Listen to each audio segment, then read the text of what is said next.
टांगण वंदिन चरण डोळ्यान पाहिन रूप तुझे प्रेमे अलंगिन आनंदे पूजन भावे वाळीन म्हणे नावा त्वमेव माता पिता त्वमेव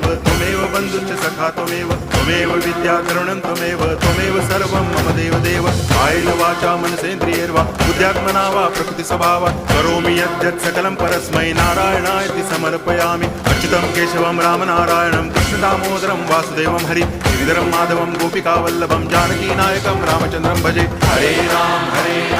राम